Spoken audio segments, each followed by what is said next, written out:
الرحمن الرحيم waxaan joognaa magaalada Nairobi waxaan maantiitana aan la kulanay gabar Soomaaliyeed oo guban oo ku nool wadankan Kenya gaar ahaan magaalada Nairobi waxaan su'aasha ugu horeysa aan weydiin lahaa gabadha magaceeda Faadima Axmed Macalin imis sana ayaa jirtaa 17 sano jirtaa maxaa kugu dhacay saan maxaa ku gubay wiil ku gubay sababta ku gubay maxay tahay iga maseeray kama sayray ninkaygu ahaa marka si ahaan si ku gubay iga maseeray gaas ana subaxeed waa kacay jika galrib quraaca qarrabay telefoon ay soo dhacay telefoonka qabtay telefoonka inta ku sii jeeday marka soo jeestay gaas ii taraq gaasoo shab igu sii taraq igu soo tuuray dircu iiga dhig waa ku holcay albaabkan uu xirna waan seexday marka daadaadan meeqa jirtaa 17 sano jirtaa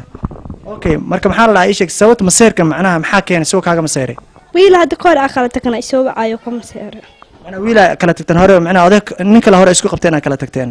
ana 10 jir ay ku daray adiga 14 sano jir lagu daray macnaha nin horeeto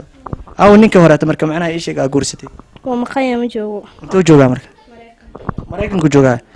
aw asiga odagaaga ma garanayo oo dhuntay marka macnaha meel ku sugan yahay lama oga ma joogo meel ku sugan yahay okay marka dhibaatada kugu weyn adiga ku haysata maxay tahay meetadii waan gacmahayga waxaan ku qabsan kari cid meeshaan ii joogto oo aabe way dhintaan qof ma ii joogo kaliya joogta aabi hooyo ma leeyahay walaalo ma leeyahay laakiin meel ma ku og gacmahaaga ma fidin kartaa maya okay gacantaas midigta isku dayna fidisid ma fidi karo gacanta macnaha isku dhagantahay miya okay macnaha dabka keenay xididada isku dhagan okay xididada macnaha marka jirkaaga dhan hoos dhan uu gubtay inta qoorta isku dhagantahay gacanta marka xabadka hoosana uu guban yahay kulli way wada gubtay eber waa hal meel miifa marka maxaa xanuun ma dareenta ma seexdi ka saca gacmaha la saaray marka si xanaay maxaa ka codsanay ummadda Soomaaliyeed in la caawiyo meeshaan dad ma ii joogo agoon iyo raja ahay gabadhan iskala noolaha gabadhan ku caawismaya gabadhan intii diganta ma ayadana okay marka maxaa guriga gabadhan guriga ku nooshaamiya gabadhan iskala gurlaana tahay Faadima Axmed Macalin waa gabar yar macna daadeedana si hadir noo sheegtay macna ay sheeg waxay dhahday 17 sano ay jirtaa waxay kala hore noogu sheegtay macna in hore loogu daray ayadoo 14 sano jirta ninkaasna ay kala tageen kadibna ay nin kala guursatay ninkii dambe ay guursatay ayaa macnaha si noo sheegtay macnaha maseer daraadis ayuu u gubay marka gabadhan waxay ii sheegtay kala inay gabar ay tahay agoon ah aabeedii hooyadeeda dhinteen oo macnaha ii sheeg meeshaan qof u jooga aan jirin waxay la nooshay gabadhan hadirtaan ugu imaanay guriga marka ummadda Soomaaliyeed waxaan u soo bandhigeynaa macnaha meel kasta ay joogaan wixii ay ka caawin karaan gabadhan Soomaaliyeed oo dhibaataysan inay kala soo xiriiraan macnaha telefoonkeeda oo shaashada ku qoran